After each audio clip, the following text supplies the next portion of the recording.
Graças a Deus, que coisa boa ter vocês aqui nesta noite, para juntos estudarmos a palavra do Senhor. Estamos estudando o livro de Marcos, o Evangelho segundo escreveu João Marcos, e estamos no capítulo 11. Hoje eu queria fazer uma introdução, estava até conversando com o pastor Aldeni ali, um pouquinho sobre isso. Vamos fazer uma oração para a gente iniciar, né? Aproveitar que os irmãos estão de pé, vamos fazer a leitura apenas do versículo 12 até o versículo 14. Diz assim o texto da palavra do Senhor. Marcos, capítulo 11, a partir do versículo 12 ao 14, 3 versículos, dizendo assim. A epígrafe diz a figueira seca, né? E no dia seguinte, quando saíram de Betânia, teve fome. Vendo de longe uma figueira que tinha folhas, foi ver se nela acharia alguma coisa. E chegando a ela, não achou senão folhas, porque não era tempo de figos. E Jesus falando, disse à figueira, nunca mais coma alguém fruto de ti. E os seus discípulos ouviram isso. Pai querido, Pai celestial, estamos na tua presença santa, mais uma vez, queremos ouvir a tua voz, queremos que o Senhor nos ajude a entender, a compreender o valor, a importância da tua palavra, do teu ministério, da tua morte vicária na cruz do Calvário. Que possamos, através do estudo do Evangelho de Marcos, crescer em conhecimento na vida cristã. Em nome de Jesus, que a tua igreja, Pai, possa desenvolver a sua fé. Saber que tu és o centro do cristianismo, tu és o centro, Senhor, da Bíblia Sagrada. Tu és aquele que era prometido no Velho Testamento, tu és a promessa realizada no início nos Evangelhos, tu és, Senhor Jesus, o centro da igreja, louvado seja o teu nome precioso, que possamos entender e apreciar o teu nome precioso, louvado seja o nome do Senhor, amém. Podeis assentar. Eu estava fazendo uma observação que, no início, quando eu estava estudando para fazer os primeiros capítulos, ou as primeiras doutrinas sobre o Evangelho de Marcos, eu não tinha dado essa importância para isso que eu vou falar hoje. Então, isso aqui faria parte, talvez, melhor no início, mas hoje cabe perfeitamente. Amém? Vou explicar por quê. Mas vamos lá. Estava observando o material dos 4 evangelhos. Dos 4 evangelhos, apenas Mateus e Lucas se ocupam em falar alguma coisa sobre Jesus antes dos 30 anos. E eles gastam 2 capítulos para fazer isso. Tanto Mateus quanto Lucas. O João fala de um Jesus pré-existente, mas já entra na história de João Batista. No primeiro capítulo, Jesus já é batizado. O que vai acontecer em Lucas e Mateus no capítulo 3. Também é batizado. O ministério de João Batista inicia no capítulo 3. E já no capítulo 3, ele é batizado. E o livro que nós estamos estudando, que é Marcos, ele já inicia com Jesus com 30 anos de idade. Quando Jesus aparece para ser batizado, Jesus já tem 30 anos. João Batista já está pregando, alguns dizem, aproximadamente 1 ano. Alguns dizem que não foi mais de 1 ano. Então, João Batista tem a diferença de idade para Jesus de 6 meses apenas. Se ele começou o ministério com 30 anos, como Jesus inicia o seu ministério com 30 anos, ele ministrou apenas 6 meses. Logo depois ali, passou poucos meses, ele já é preso e morto. Não é imediatamente quando começa o ministério de Jesus que ele é morto. Demora alguns meses, né? Mas é mais ou menos isso. Começa uns 6 meses antes e morre aí durante o ministério de Jesus, durante esse início do ministério de Jesus. Ele é preso, passa um tempo preso, depois é morto. Bom, então, dos 4 evangelhos, só 2 fala de alguma coisa antes e gasta 2 capítulos. Nós começamos semana passada a última semana de Jesus na terra. Então, do capítulo 1 até o capítulo 10 de Marcos, nós vemos se passar diante dos nossos olhos 3 anos de ministério de Jesus, se Jesus teve apenas 3 anos de ministério. Alguns estudiosos chegam a dizer que Jesus teve mais ou menos 3 anos e meio, aproximadamente, de ministério. Durou esse ofício do batismo até a morte de Jesus. Aproximadamente 3 anos e meio. Se a gente usar os 3 anos e meio, então 10 capítulos de Marcos é só para isso. Querendo mostrar para os irmãos a importância do ministério de Jesus. Os evangelhos não foi escrito para contar como é que foi o nascimento de Jesus, embora Mateus e Lucas fazem isso de maneira resumida. Mas não se fala da idade dele, só Lucas vai falar que ele foi ao templo. Mateus nem vai tocar em que ele foi no templo, mas Lucas vai dizer. Então, olha só, uma aparição com 12 anos apenas no livro de Lucas. Depois, ele já aparece com 30 anos, do capítulo 3 de Mateus até o capítulo 20. 17 capítulos mostrando o ministério de Jesus. Os evangelhos foram escritos para mostrar a importância do ministério de Jesus. Qual foi o objetivo de Jesus vir na terra? Então, não tudo que eles podiam escrever, mas eles gastam o seu livro, a maior parte, para falar de 3 anos da vida de Jesus. Mateus vai gastar aí mais ou menos 18 capítulos para fazer isso. Vocês entendem a importância dos anos de ministério de Jesus? Agora nós estamos numa outra parte de grande importância. Enquanto a vida infanto-juvenil de Jesus só tem nascimento e pouca coisa até ele fugir para o Egito, depois voltar, pouquíssimas coisas. Depois, uma aparição em Lucas com 12 anos, nós vamos ver aí que isso é pouco. 2 capítulos para registrar genealogia e tudo isso que eu falei.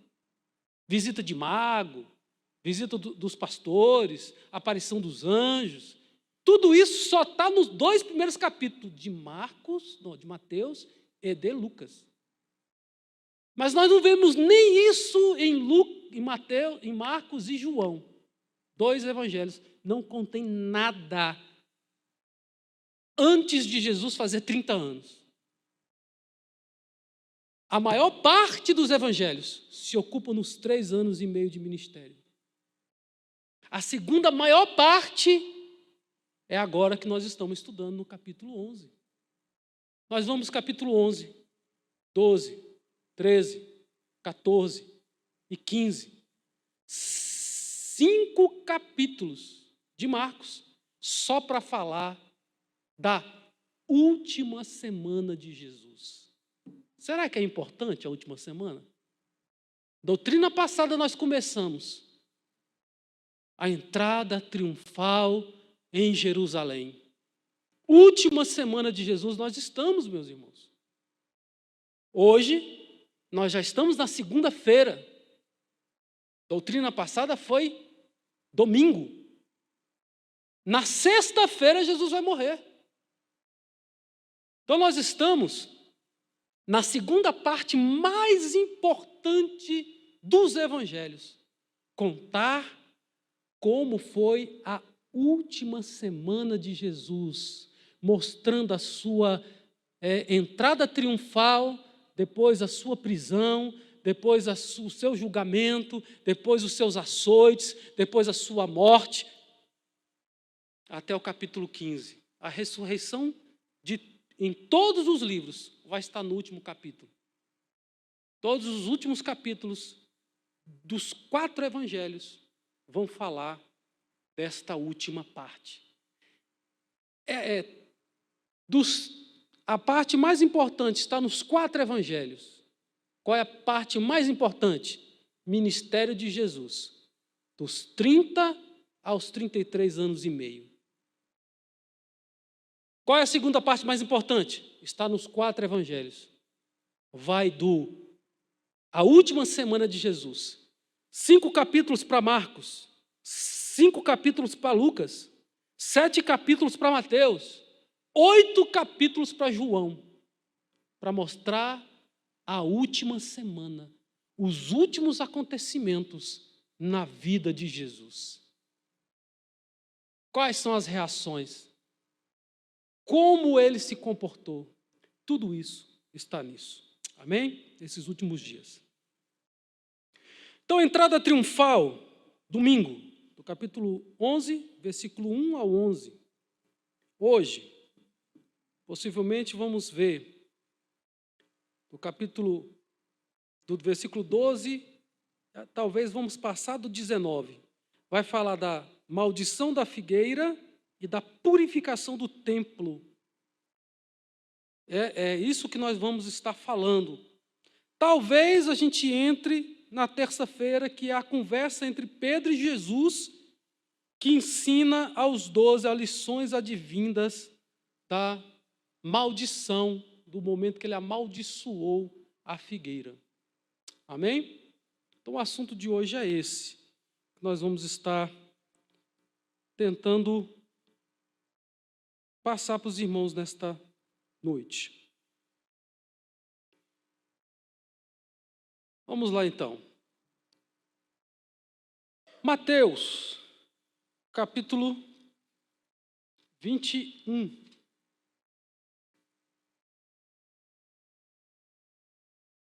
Diz assim: cedo de manhã, ao voltar da cidade,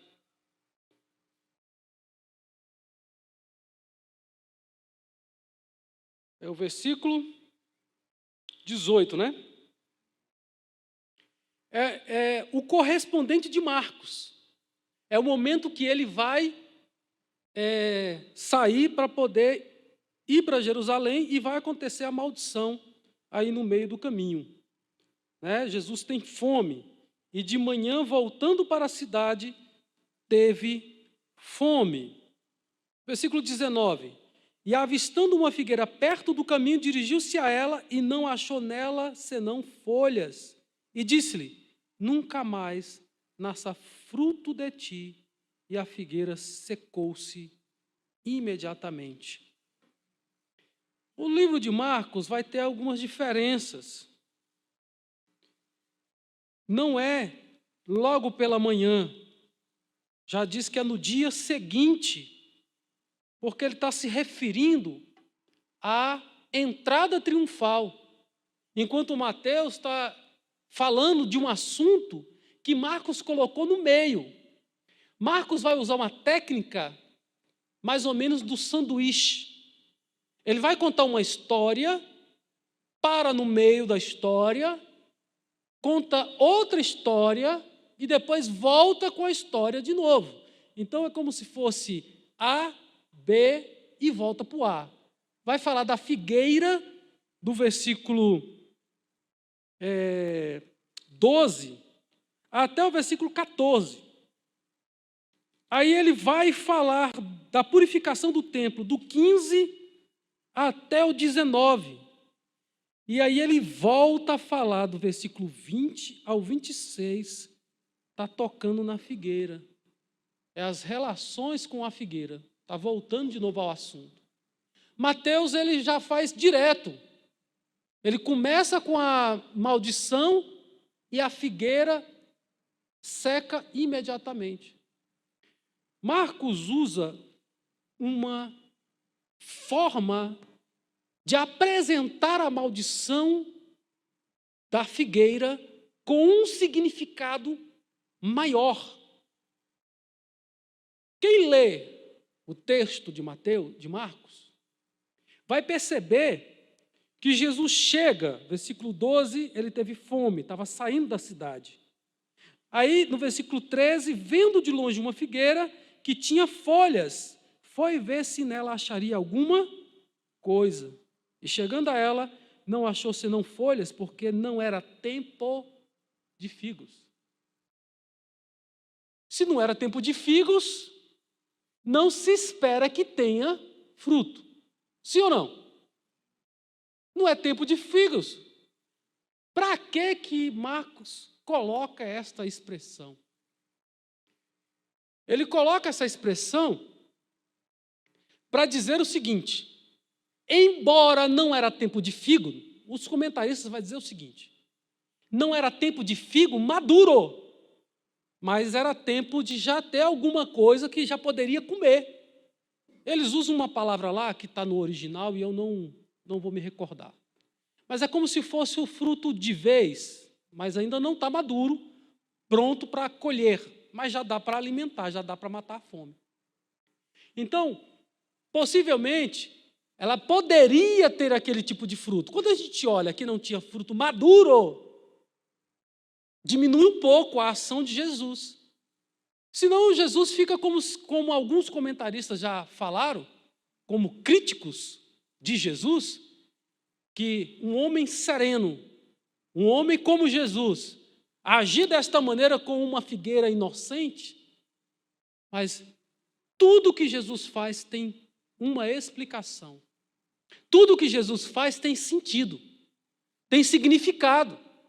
Não foi à toa que Marcos, o primeiro evangelho, divide a história em duas partes e coloca a limpeza do templo no meio.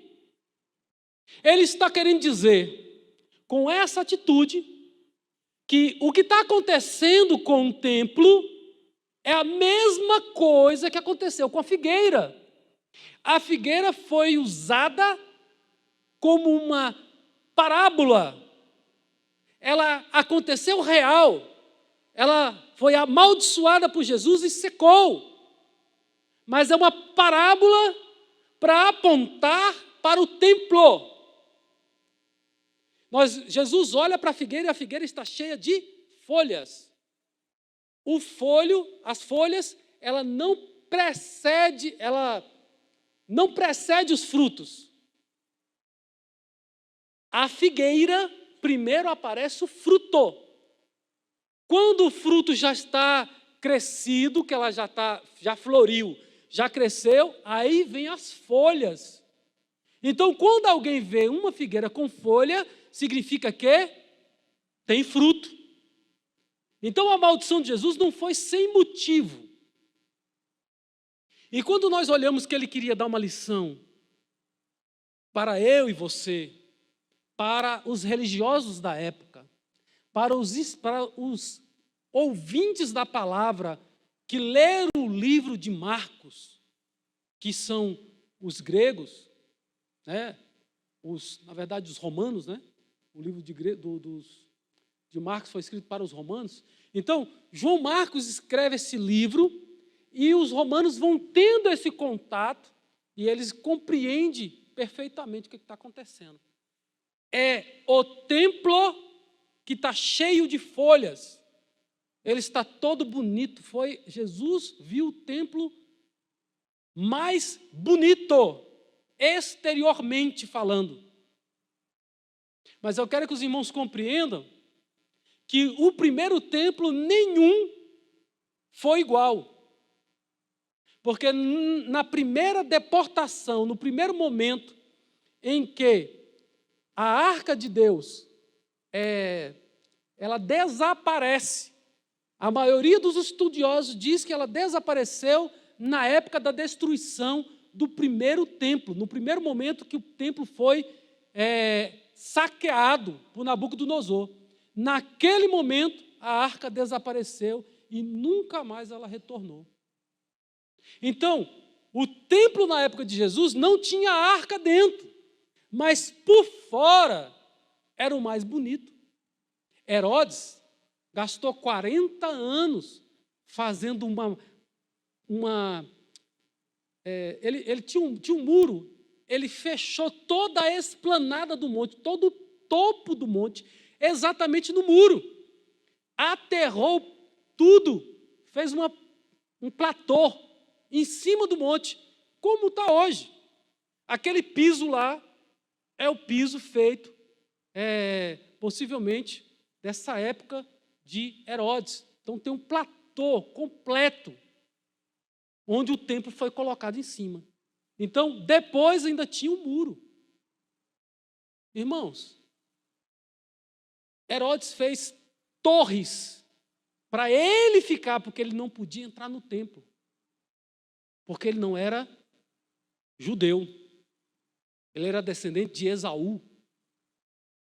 E não de Jacó. Então ele não podia entrar dentro do templo. Mas ele fez uma torre para ele ficar.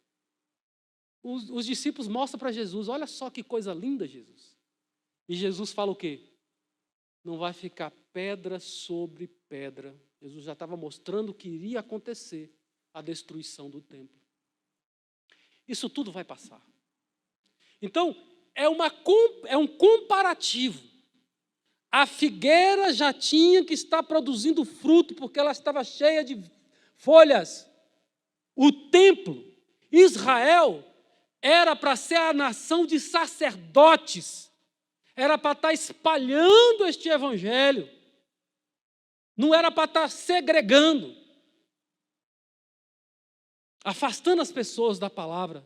Não. Qualquer estrangeiro podia ser circuncidado.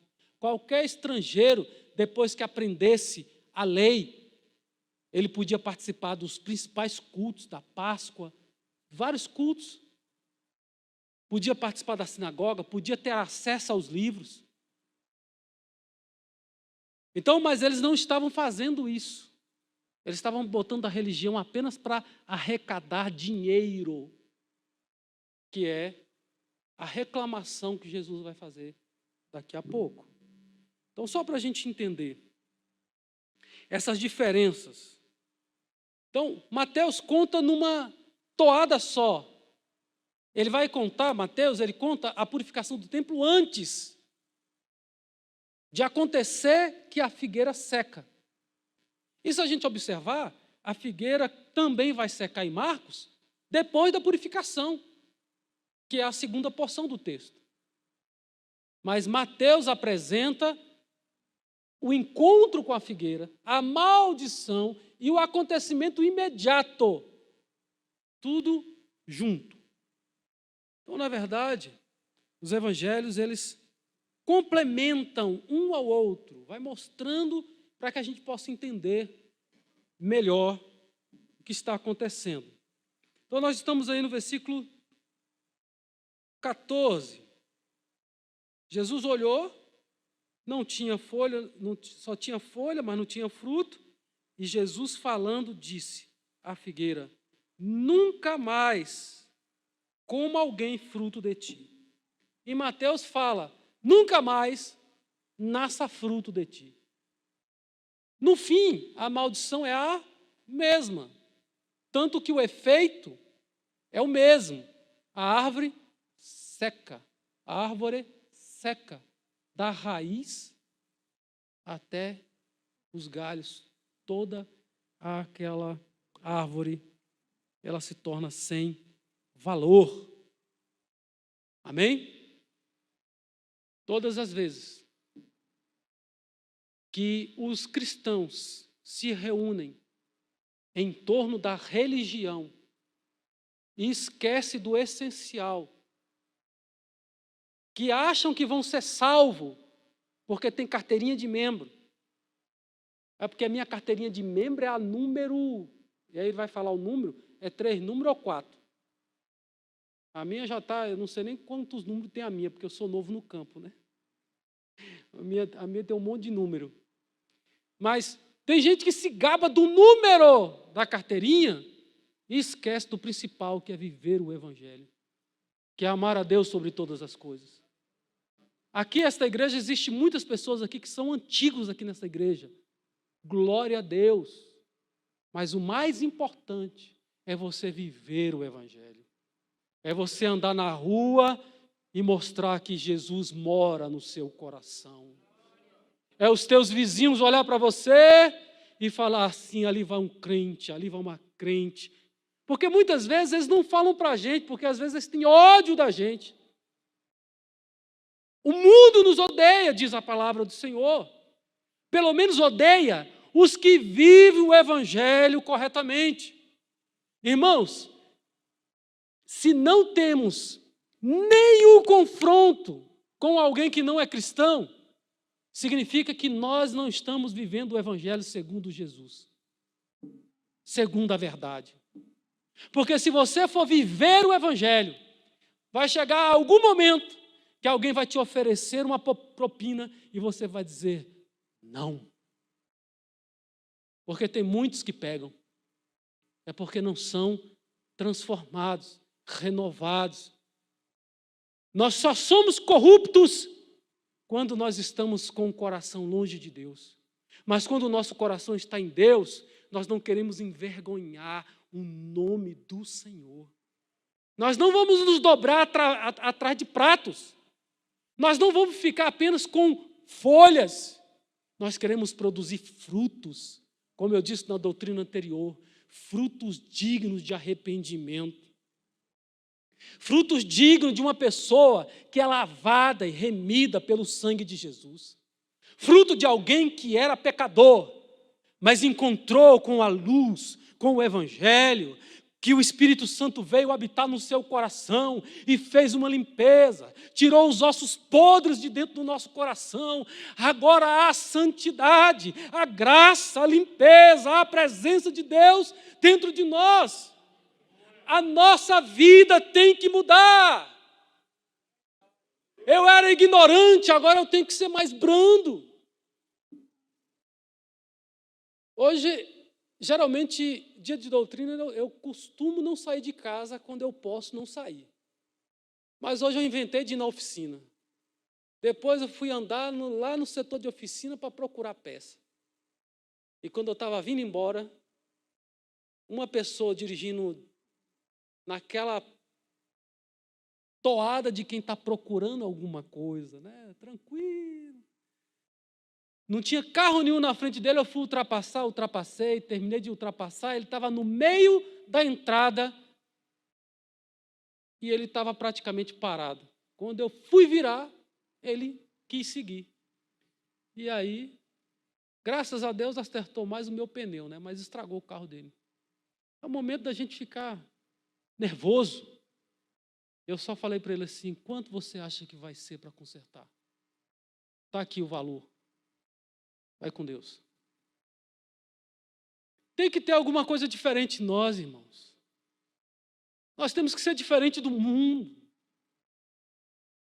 Se Cristo verdadeiramente nos libertou, oh, aleluias, a minha vida não pode ser mais uma vida propensa, levada para o pecado, para viver para delícias do corpo. Mas tem que ser uma vida que eu possa refletir a glória de Deus. Irmãos, você não sabe o valor de uma vida de alguém que foi transformado pelo poder do Espírito Santo, pelo poder do sangue de Jesus, que foi perdoado os seus pecados. Eu não posso ser como aquele devedor que o seu patrão chamou para prestar conta e ele vai falar assim, tem misericórdia de mim, eu não tenho dinheiro para pagar. E implorou por perdão. E aquele homem foi perdoado. O Senhor falou assim: está perdoado, você não me deve mais nada não. Aquele homem sai, depois de ter sido perdoado pelo poder do seu patrão, e aí encontrou logo na esquina um que devia para ele nem 10% do que ele estava devendo. Agarrou esse homem, jogou na prisão. Tu não vai sair daí até tu me pagar. Embora aquele homem pediu perdão, embora aquele homem clamou igual ele tinha clamado, ele esqueceu que ele foi perdoado. Muitas vezes eu e vocês agimos da mesma maneira. Um dia nós caímos em pecado. E não adianta você achar que um adultério vai levar aquela pessoa mais para o inferno, aquecer mais a chama, do que uma mentira. A mentira vai levar para o mesmo fogo do inferno, do que o adultério, do que a troca de esposa, do que o divórcio. O seu pecado, o meu pecado, que não é o adultério e não é um divórcio, vai levar a gente para o mesmo lugar se não houver arrependimento. Se não se jogarmos aos pés do Senhor e clamarmos por sua misericórdia. Mas por que eu e você, muitas vezes, a gente faz isso? A gente quer apontar o pecado do outro. Olha para você, você era miserável, você era sem graça, você estava no mundo das trevas, no lamaçal do pecado, mas um dia Jesus olhou para você, um dia você foi alcançado por esta mensagem, um dia você foi transformado, não por tua força, mas pela graça de Deus. O viver do Evangelho tem que ser diferente daquele viver dos fariseus que estavam lá apenas para apontar o erro, para apontar o pecado. Errou. Por que você e seus discípulos estão comendo aqui? Hoje é sábado. Tudo que Jesus fazia, por que você está curando hoje? Tem 7 dias na semana, hoje não é dia de curar. Em cima de Jesus. E Jesus continuou fazendo o que ele fazia, que era fazer o bem, salvar vidas, curar, demonstrar o poder de Deus. Eles não podiam ir de contra o que estava acontecendo, aos milagres que estavam acontecendo, mas eles estavam indo contra coisas da religião. Por isso não viram Jesus. Por isso a maioria daqueles líderes não reconheceram como Senhor e Salvador das suas almas. Ou, mesmo reconheceram, não confessaram, com medo de perder posição. Nós já falamos sobre isso aqui. Isso é religião. É quando eu tenho que ser promovido, o outro não pode. É quando eu só posso ter a oportunidade de pregar, o outro não pode. É quando eu quero reservar mercado, porque eu dou dízimo na igreja. Eu já tive algumas pessoas assim. Porque dava dízimo, não podia ser corrigido se pecou. Pecou, vai ser corrigido, não interessa se é dizimista. Se não é dizimista, o que é que você está fazendo? Se achar ruim, vai embora, vai para outro lugar. Tem lugar que aceita com pecado, dando dinheiro. Tem lugar que aceita tudo. As pessoas não estão dispostas a passar pela disciplina da palavra de Deus. Se não passar pela disciplina, não fica limpo. Fica só com aparência. Fica estéril, não produz fruto. Jesus está fazendo uma comparação entre essa videira, que só tem folhagens, e o templo. Vamos entrar no assunto do templo. Versículo 15. E vieram a Jerusalém. E Jesus, entrando no templo, começou a expulsar os que vendiam e compravam no templo, e derribou as mesas dos cambistas e as cadeiras dos que vendiam pombas. Irmãos, hoje, com a tecnologia, os irmãos observam que muitas vezes eu estou com um tablet, às vezes eu estou com um tablet e com a Bíblia, mas algumas vezes eu estou só com o tablet. Com o advento da tecnologia, muitas pessoas deixaram de andar com a Bíblia. Quando você anda na rua, eu tenho a Bíblia no celular, não preciso levar a Bíblia hoje, eu estou com a Bíblia no celular. Quando você anda na rua com a Bíblia na mão, quem vê sabe que é um crente, sim ou não? Está indo para a igreja. De certa forma, está tendo um anúncio. E quem está com o celular com a Bíblia dentro? Quem é que sabe? Ninguém. Tem muita gente que tem vergonha de andar com a Bíblia na mão. Essa é a realidade. Porque os colegas da escola vão ver ele indo para a igreja e depois na escola o comportamento dele não é condigno.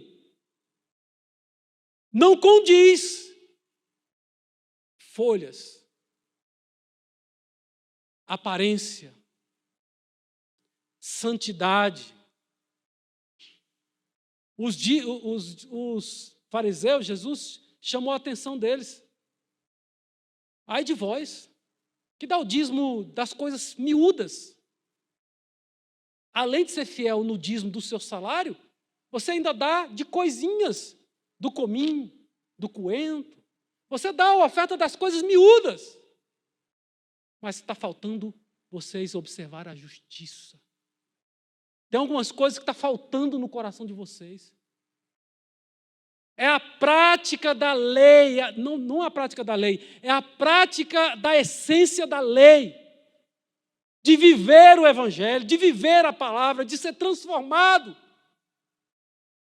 Quando a gente estava falando sobre divórcio aqui, eu cheguei a citar que um dos comentaristas fala que havia sacerdote que ia para uma cidade nova, ele casava e descasava no mesmo dia. O que é isso? Prostituição. Mas não era porque ele estava casado. Aí depois ele separou, dava a carta de divórcio. Era só para legalizar, meu irmão. Legalizar essa questão de troca de mulher, troca de marido, troca de... Folhas. Tem uma aparência de piedade, diz a Bíblia, que nos últimos dias muitos teriam a aparência de piedade, mas na realidade não são pios, não são santos. Nós temos que tomar cuidado com essa questão da aparência. As pessoas que pecavam, elas tinham que carregar o seu cordeiro, o seu pombo. Eles tinham que trazer o seu sacrifício para oferecer o sacrifício pelo seu pecado. Mas aí inventaram uma forma dos outros não saber que aquela pessoa pecou. Porque ele ia de mão banando para o templo, chegava lá no templo, lá no átrio, comprava, já entrava e entregava na mão do sacerdote, sacrificava, está beleza, está perdoado, está ok, uma boa. Irmãos, o pior não é pecar. O pior é a pessoa querer esconder que pecou. Quando nós caímos em pecado, nós precisamos nos arrepender, primeiro diante de Deus. Confessar diante de Deus. Arrepender. Porque Ele é que mede o coração. É Ele que afere as palavras e o coração. Quando a pessoa vem falar com o pastor, a pessoa já orou, chorou, já pediu perdão, já sentiu uma paz no coração. Aí ela vem falar, já está resolvido o problema dela. Mas tem muitas pessoas, irmãos, isso aqui, que bom que você está aqui esta noite para ouvir esta palavra.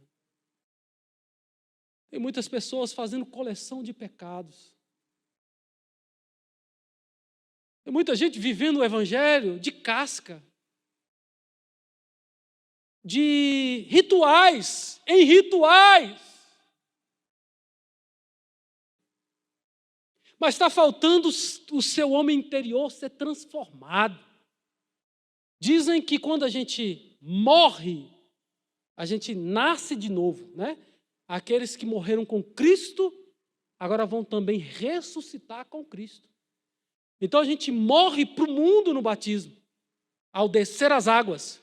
E no momento que nós levantamos das águas, é um simbolismo da ressurreição de Jesus Cristo. Jesus está dando uma nova vida para aquela pessoa. Aí, uma vez estudando sobre isso, o escritor estava falando que quando alguém matava uma pessoa sem querer, ela era obrigada a ficar dentro do quarto com aquela pessoa durante um período, dentro da casa lá. Balsamava, sei lá, fazia alguma coisa e ficava com aquele corpo lá, para poder falar assim, matei sem querer, não era para ter matado, é para chorar e ficar lá olhando para aquele corpo. Tem muito crente que faz isso. Morre para o mundo, mas é sem querer. Aí ele não se livra do velho homem. Ele guarda lá num quarto escuro. Toda hora que ele precisa resolver um problema que é de mais violência, ele veste o velho homem e vai lá e resolve na porrada, no grito, no palavrão. Depois ele tira a roupa do velho homem e vem para a igreja e está tudo bem. Fala até em línguas estranhas. Nós temos que tomar cuidado com isso, irmão. Com formalismo. Eu não sei para onde nós vamos ir, para onde nós vamos parar.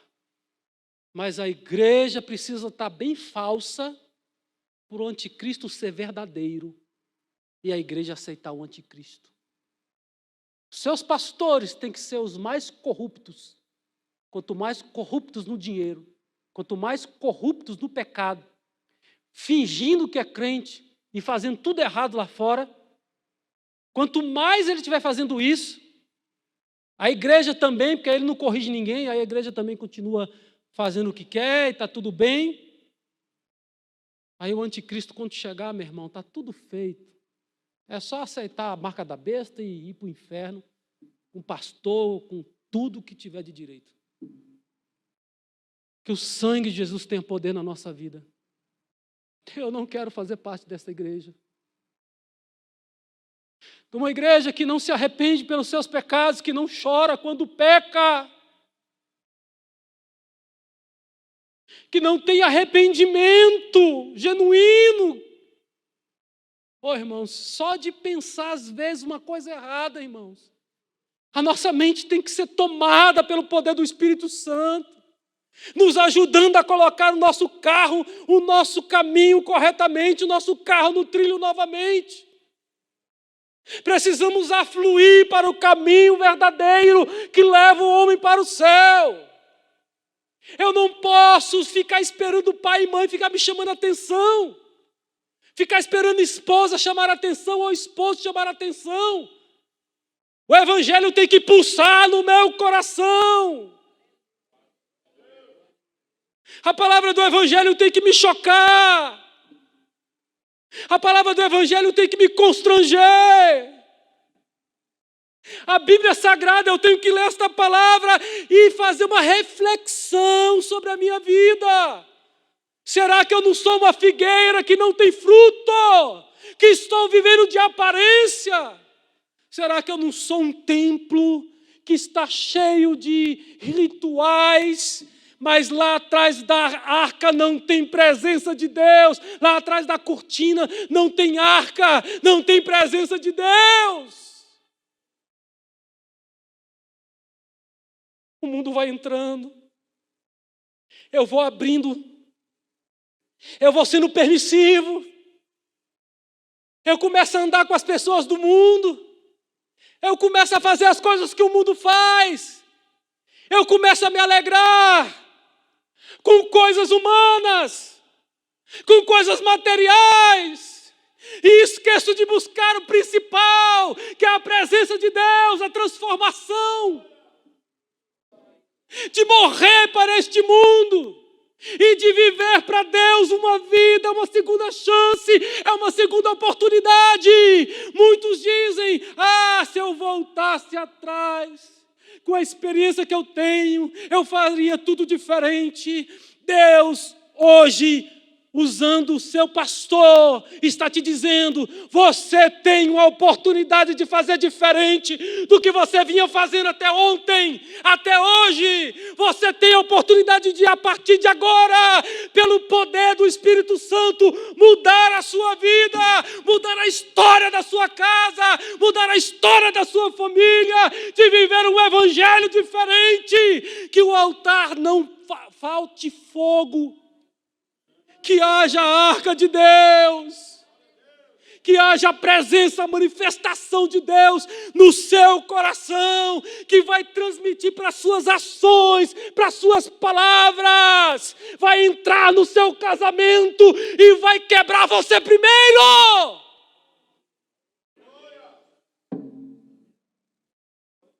Vai primeiro quebrar você, depois que eu e você tiver todo quebrado, ao quebrado pelo poder do Espírito Santo, nós vamos ajudar o nosso companheiro, a nossa companheira também chegar lá, louvado seja o nome do Senhor.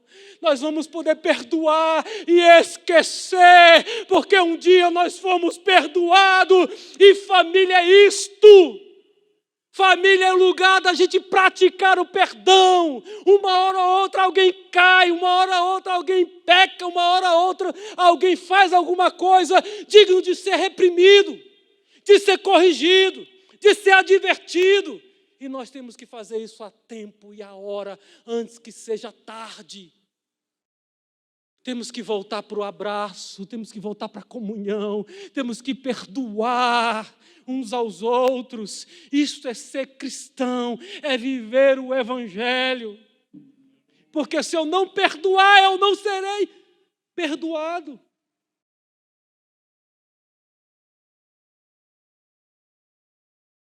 Pai nosso que estás nos céus, santificado seja o vosso nome, assim na terra como no céu. E aí ele vai falando do pão e tal: perdoai as nossas ofensas, assim como nós temos perdoado a quem tem nos ofendido.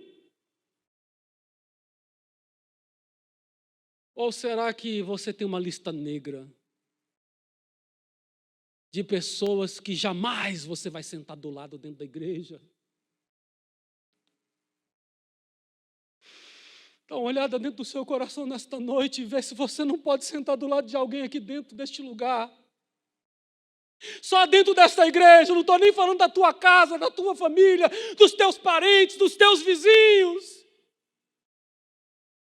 Quantas pessoas aqui dentro da igreja eu não posso sentar do lado, porque se eu sentar de lado eu tenho uma mágoa guardada, eu tenho uma ira guardada, eu tenho algo guardado. Isso não é cristianismo, isto é folha.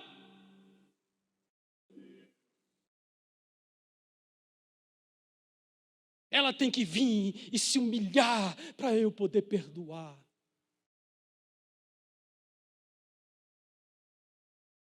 É o maior que perdoa o menor. É quem tem o poder que deixa ir sem pagar aquele que está devendo alguma coisa para ele. Aí muitos vivem cheios de doença, porque existem doenças autossomáticas. Doenças que vêm da alma. Doenças que vêm da parte psicológica. De algumas pessoas que não liberam perdão, que não se perdoam. Quem tem que perdoar você é Deus, não é, eu não me perdoo. É Deus que te perdoa quando você confessa, abandona, alcança misericórdia, louvado seja o nome do Senhor.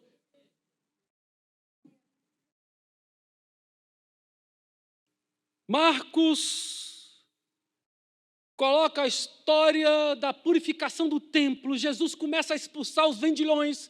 Jesus começa a virar as mesas dos cambistas. Jesus começa a soltar os pombos. Jesus começa a botar as pessoas para fora. Pessoas que estão dentro da igreja, mas estão no celular, olhando a rede social, se comunicando no WhatsApp dentro do culto. Ei, Jesus está falando com você nesta noite. Para! Chega!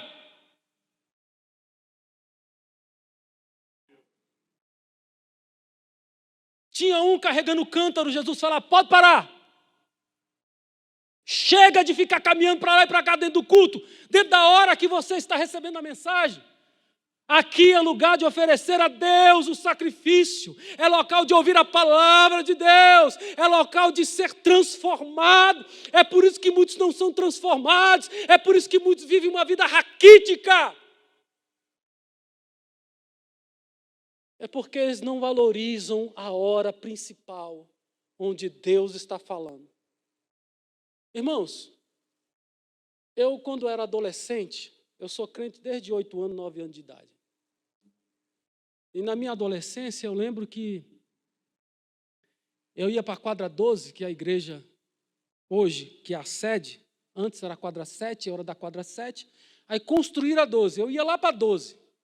Irmãos, eu brincava de garrafão, na rua do lado assim da igreja, assim, ó. Na hora dos testemunhos. Aí acabava os testemunhos, o pastor ia começar a pregar. Eu corria para dentro da igreja, suando, saindo na gota assim, para ouvir a mensagem. É por isso que hoje eu estou aqui. Porque eu não conseguia ficar sem ouvir a palavra. A hora mais importante eu parava tudo. Muitos ficavam lá brincando ainda. Mas eu corria para dentro da igreja, eu não deveria nem sair, né, irmãos? Mas eu saí. Mas na hora da palavra, eu retornava para ouvir a palavra do Senhor. Mas hoje as pessoas estão dentro do culto, na hora de cantar, de levantar a mão, de rodar, de fazer trenzinho dentro da igreja, de correr, de dar cambalhota, está todo mundo. Oh, glória a Deus, aleluias. Aí na hora que a palavra de Deus começa, na hora que a palavra de Deus aperta, as pessoas começam a desaparecer.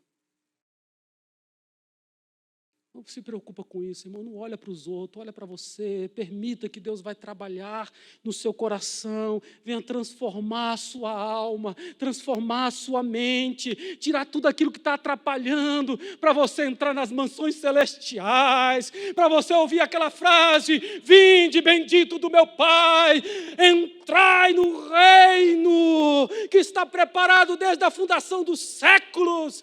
Entrai, louvado seja o nome do Senhor. De você ouvir o toque da trombeta, o seu corpo ser transformado num piscar de olhos e você encontrar com Ele nos ares e entrar na eternidade para sempre com o Senhor. Oh, irmãos, se você soubesse, se a gente entendesse, a gente ia viver uma vida diferente. A gente ia responder um pouco mais devagar. Pensar 2 vezes antes de responder. Por que a gente ira tanto? Por que a gente... Eu sou estúpido, muitas vezes. Às vezes os homens são um pouco mais estúpidos do que deveria. Há algumas mulheres também, né? Mas isso às vezes é mais próprio do homem. A gente precisa mudar, irmãos. Nós precisamos nascer de novo, precisamos ser transformados por esta palavra. Esta palavra quer nos dar um plus na nossa vida espiritual. Não é migalhas que Ele quer dar para você. Ele quer te dar o pão verdadeiro que desceu do céu, o próprio Jesus, para habitar em nós, para termos comunhão com Ele. Louvado seja o nome do Senhor. Que a nossa vida possa ser uma vida que não seja uma propaganda enganosa. Takayama pregando uma mensagem uma certa vez, eu acho que foi ele que ministrou, Ele falou de 3 surpresas que nós vamos ter no céu. A primeira surpresa é você falar assim: eu cheguei, eu consegui. Entrou pelos portões celestiais, uma mensagem que ele ministrou. A segunda mensagem, a segunda surpresa, ele tem certeza, aquele ali vai para o céu, olha só a cara dele, olha o jeitinho dele, olha o jeitinho que ele fala, aquele ali vai para o céu. Aí você chega lá, não encontra. E tem muitos que a gente olha e fala, isso aí, coitado, está perdido. E de alguma forma, da mesma forma que aconteceu com você, um dia a luz do Espírito Santo brilhou, as trevas daquela pessoa foram expulsas, aquela pessoa foi liberta pelo poder de Deus, e ela entrou nas mansões celestiais, porque não é pelo mérito, não é pelo que eu faço, mas é por aquilo que Cristo fez. É por isso que nós estamos pegando os últimos passos de Jesus na cruz do Calvário, ou a da sua vida. O que Jesus fez no domingo? O que Jesus está fazendo na segunda-feira? Os últimos dias de Jesus, como é que ele se relacionou? Como é que os discípulos se relacionaram com Jesus? Louvado seja o nome do Senhor. A equipe de louvor já pode vir.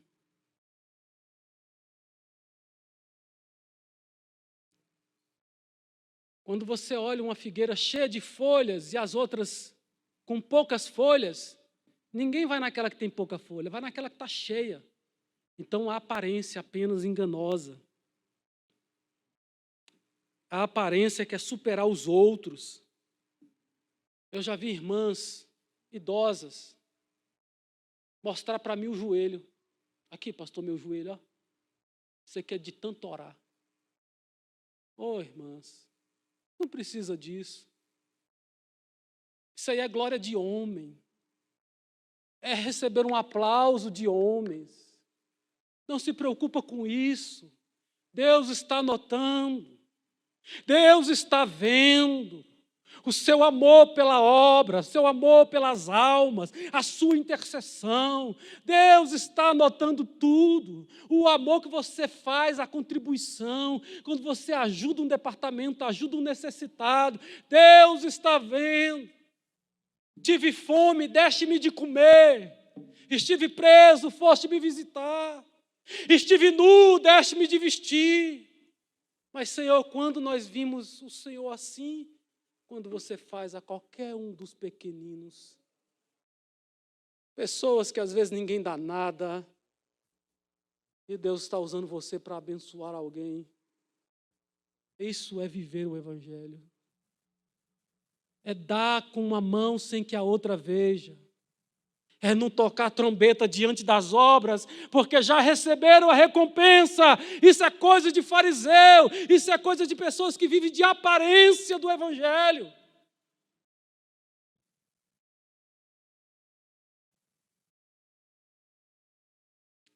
A figueira sem fruto atraiu a atenção de Jesus, mas não foi para coisa boa, foi para receber uma maldição.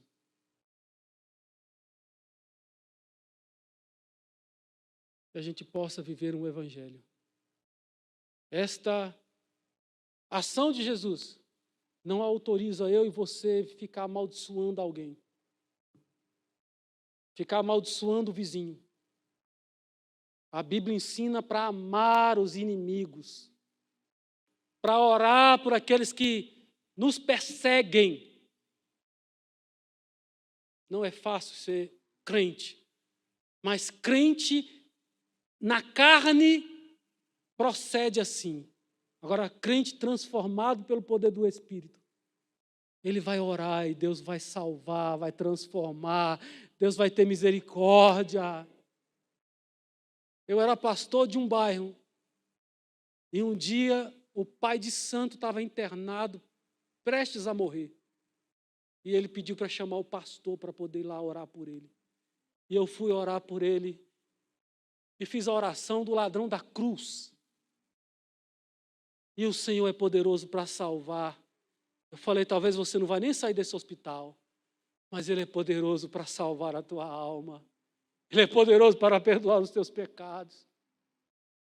Mas quando a gente vê alguém que nos fez mal, que nos ofendeu, que nos deu prejuízo, às vezes a gente quer que aquela pessoa pague, que aquela pessoa sofra. Isto é folha, isto é aparência. Evangelho é viver o que Cristo viveu, é ser como Cristo. Nas horas mais difíceis, Jesus liberou perdão. Que nós possamos aprender com o Mestre. Amém? Louvemos.